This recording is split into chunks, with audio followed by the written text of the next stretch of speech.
just don't wear them. And if you really want someone to blame the girls, because they pretty much ruin everything. They ruin the dress code. They ruin, well, ask Adam. Look at Eve. It's really all you really get to. Okay, you can really go back to the beginning of time. So it'll be like that the rest of your life. Get used to it. Just keep your mouth shut. Suck it up.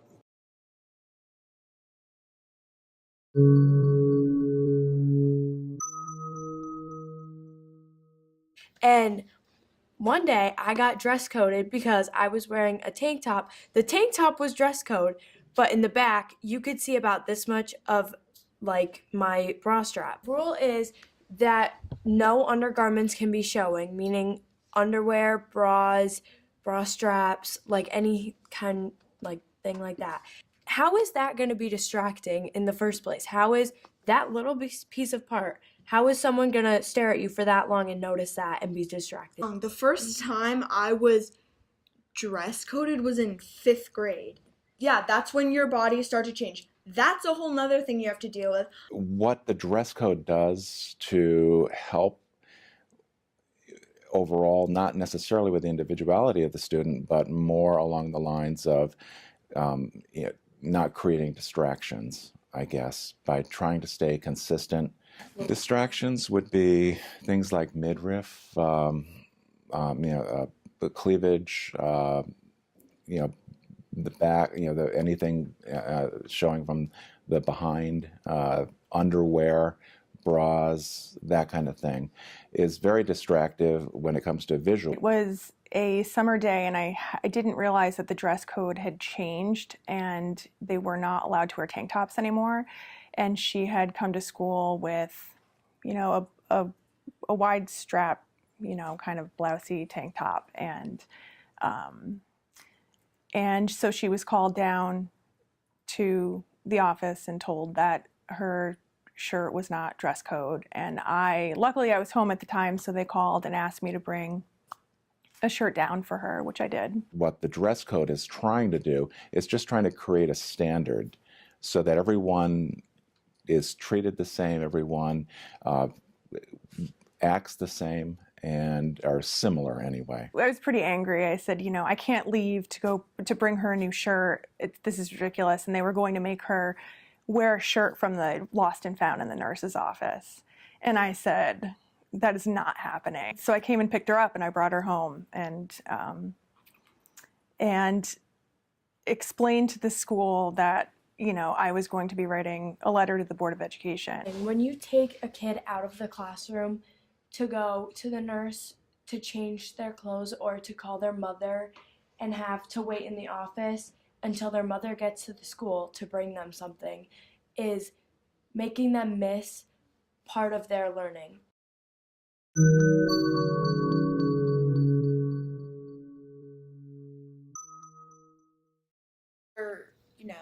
You're thinking of, a stereotype that, like Owen said, that, men can't control themselves. And I think that's showing how little faith that some people can have in male students.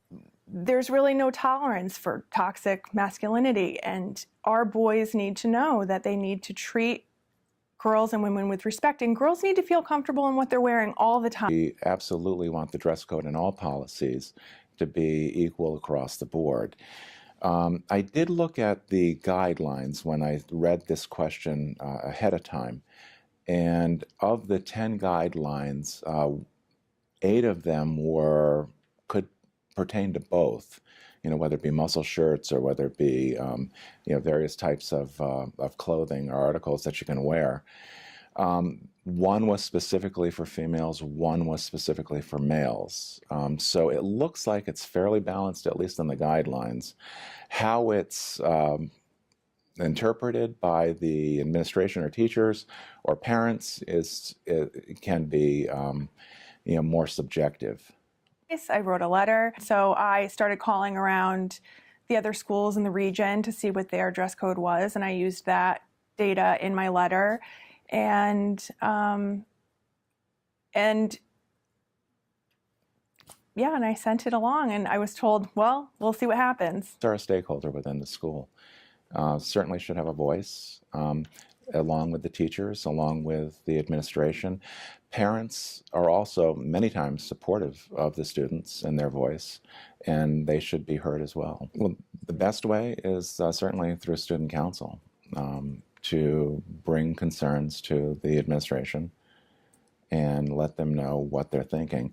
Administration, then, it's their responsibility to bring a policy to the Board of Education to approve or not approve.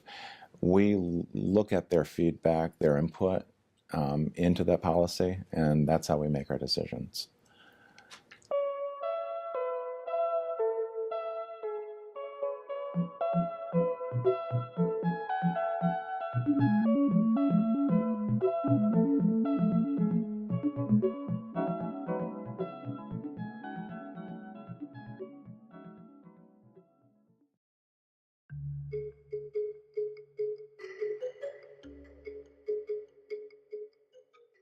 A Democrat by the name of Melissa Schlag took a knee during the Pledge of Allegiance.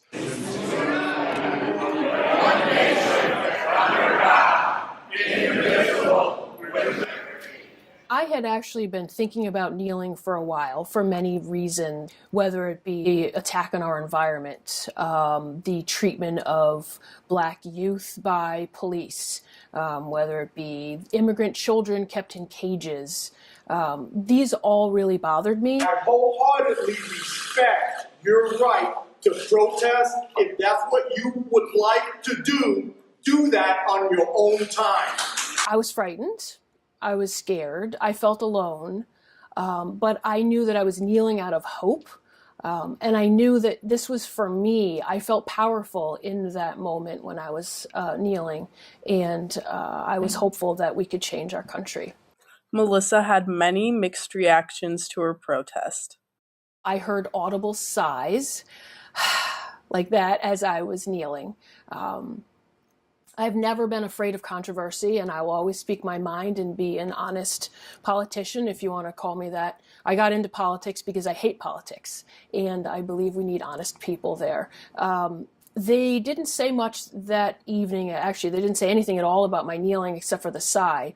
In fact, the audience, which was maybe about 15 people, only one gentleman came up to me after the meeting and asked me why I knelt. Tim Herbst, a former selectman of Trumbull, was very outspoken about Melissa's decision to kneel at a town board meeting during the Pledge of Allegiance. There were people there supporting her, and there were people there supporting my position. The people supporting her position, as I walked up to the firehouse where the meeting was being held, were lacing me with profanities. Two people threw things at me. I don't think that's constructive, nor do I think it's productive. And I think it sets a bad example for kids like you. The reactions to my protest ranged from beautiful cards sent to me from, again, around the country, to hateful cards and Confederate flags being sent to me, swastikas being sent to me, drawings, verbal sexual abuse. I had to actually shut down my Facebook page. I did have some very thoughtful responses from veterans, specifics about their time in the military or their time in a certain situation. Many were very supportive. Some were angry. Some were angry but supported me. They stated that they did not fight in vain. They were fighting for the rights of American citizens. While they might not agree with my choice of protest, they agreed that I should be able to do that type of protest. I heard from countless people across the state who were, in fact, some African-American younger people in prison actually wrote me letters, which I felt it was very wonderful to hear from them, saying that it gave them hope. Luckily, it hasn't affected my career, but I did have quite a few people calling my boss and asking for me to be fired because I was un-American. By kneeling, I think it was the loudest thing that I could have done is kneel. And I always say it was the kneel heard round the world, even though there was no noise associated with it. I think it made people think, if they hadn't before, and it gave people strength that they might not have had before. And I've also heard from some other kneelers across the country that they have been kneeling, or they've wanted to kneel but didn't feel like they were strong enough to do that, but now they're kneeling. I think the problem is today in America, there are a lot of people that are hurting. There are a lot of people that don't have affordable health care. They don't make a living wage. They are hurting. And they take it out in other ways the only ways that they know how. Well, I don't think I'm fighting for kneeling, but I'm kneeling for fighting. I really think that I think we should all be on our knees for something. I don't believe in blindly saying a Pledge of Allegiance that I don't believe right now. The Pledge of Allegiance has also been a hot topic recently. Many have stopped saying the pledge for different reasons, and there are differing opinions on the issue. So the pledge doesn't mean anything to me because liberty and justice for all is not true in our country today. And I really feel that we need to get back there. But blindly saying a pledge as if you brush your teeth the same way every day doesn't really change anything. You need to act and not just repeat words that you've learned since you were kindergarten. I want to thank Joyce Dudix, who in 1985 at Middlebrook Elementary School in Trumbull, Connecticut, on my first day of school in kindergarten, taught me to stand and recite the Pledge of Allegiance. That's just who we are as a people. And when you stand and put your hand on your heart and recite the national anthem and recite the pledge, you're honoring the fact that you live in the greatest nation on the face of the earth. And you respect not only what the flag is, but what it represents. Okay, as long as you say the Pledge of Allegiance, you're absolved of any sin in our country. And I think the pledge is just it's a blind promise now. It's not a blind promise, it's a blind sentiment. I just, when I played football, we would start every football game with the national anthem. Every day at school, we would stand up and say the national anthem. It's just something that I feel as Americans we should all be united behind. Whether you're a Republican or a Democrat, whether you're liberal or conservative, that is something that unites all of us. Though kneeling is covered by the First Amendment, many don't approve of it. I understand and I respect the fact that the First Amendment guarantees certain protections to allow for freedom of speech. So kneeling is arguably a form of free speech. That being said, I take the position that the flag and what it represents and what it stands for allows us to have freedoms that other people don't have in other countries. So I feel very strongly that while we are entitled to freedom of speech and expression, free press, I also believe that flag represents more than 50 stars and 13 stripes. It represents who we are as a country, and it represents the freedoms that allow us to have differences of opinion, to express those opinions, to disagree.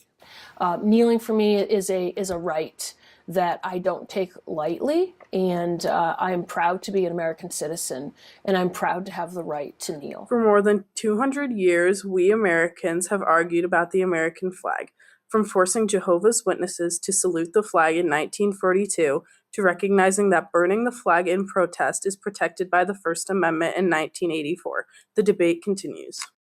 So I don't think it's something that should divide us, but I think sometimes we as a people need to step back and say, is this really who we want to be? And is this really who we are? And can we do better? This issue has brought out a lot of passion from people and has divided the people of this country, but we are all still citizens of the United States of America and need to stay connected. Even though, while Melissa Schlag and I might disagree, I think it is a good thing that we show passion on both sides of an issue on something like this, because I think that when you respect your point of view and you're willing to argue it and articulate it in a principled way, it sets a better example for each and every one of you. I pledge allegiance to the flag of the United States of America and to the republic for which it stands, one nation, under God, indivisible, with liberty and justice for all.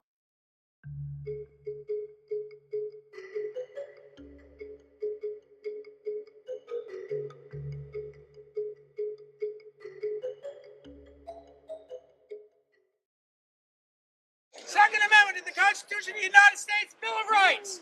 A well-regulated militia. A well-regulated militia. Being necessary to the security of a free state. Being necessary to the security of a free state.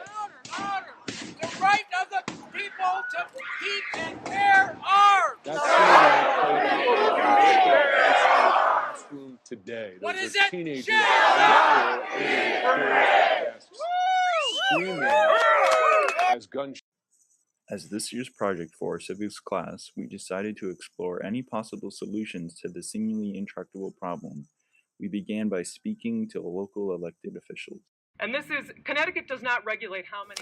I have actually a few things in my background that relate to the Second Amendment. First of all, I grew up in a rural community in Ohio where my father had guns and hunted. My uncles hunted. I never hunted, but I went target shooting with my dad. And so I had them around, and I was schooled in safety and keeping them locked away and understanding that they were serious things to be taken seriously. And then later in my life, I became I was a federal prosecutor, and I prosecuted a lot of crimes that related to guns, including gun trafficking cases. And so that gave me an understanding of the Second Amendment and how it impacts our culture and our community and our laws. So Second Amendment means something different to me. I'm a historian, so I can understand why it was written. Back then, you had militia, and those were basically townfolk that had muskets, guns, and it was written for them to basically, so you would have a militia to protect you, but also in that time period, there weren't grocery stores. You had to hunt for your own meats, and that's how they got their game as well. So the language is very vague, and I think that's the difficulty in the present day. The first set of solutions we examined were possible laws that would make us all safer. I think we have really good gun laws in Connecticut. The sad thing is that it took the shooting in Sandy Hook to really get people to pay attention to the issue of gun violence in Connecticut.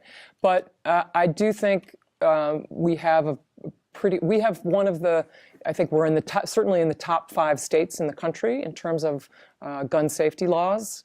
And that means that we are also in the lowest, we are in the lowest 5 states in the country in terms of gun deaths.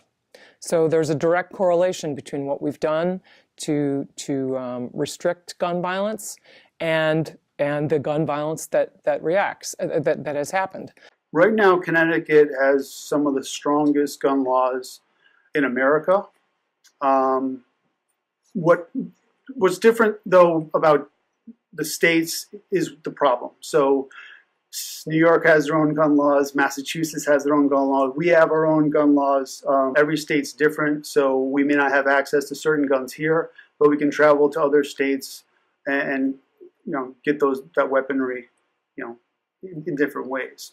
You can go to some states and you can go to swaps, meets, buy it, at a local store.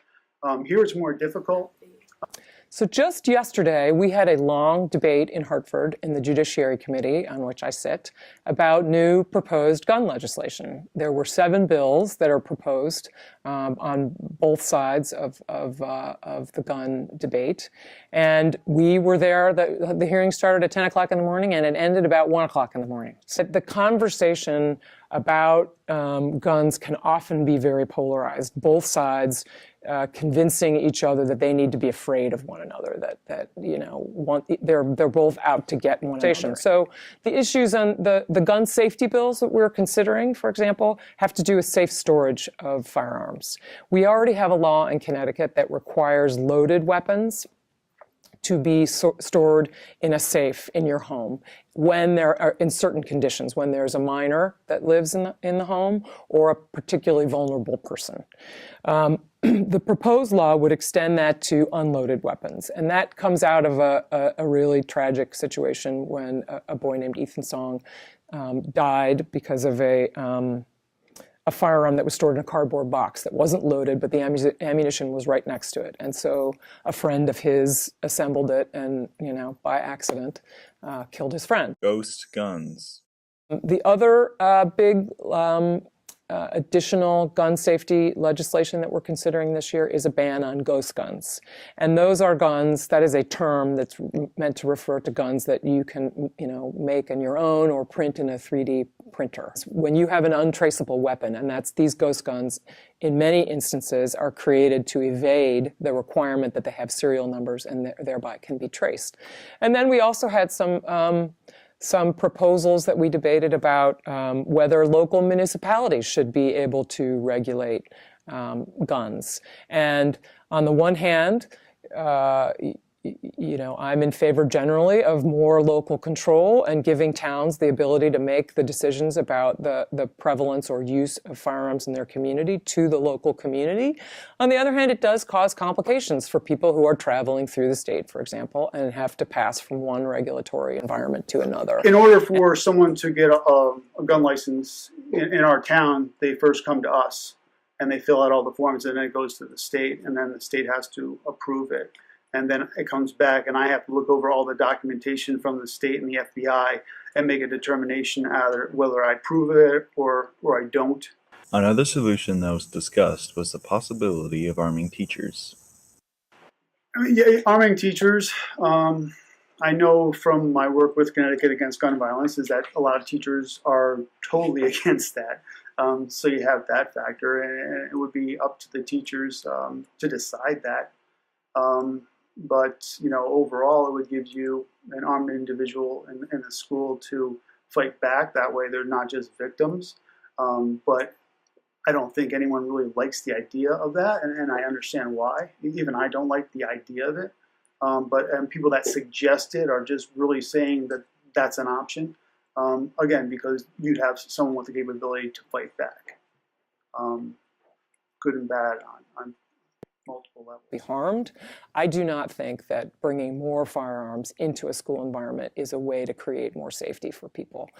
I speak to a lot of teachers in particular who the last thing they want is to have to be responsible for carrying a firearm in school. That is not why they became teachers.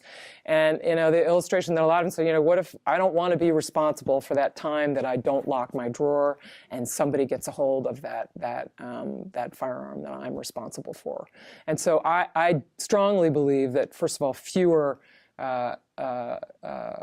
firearms in school, fewer guns in school is better. But I also think it's culturally related. And this goes to every school is situated in a different environment.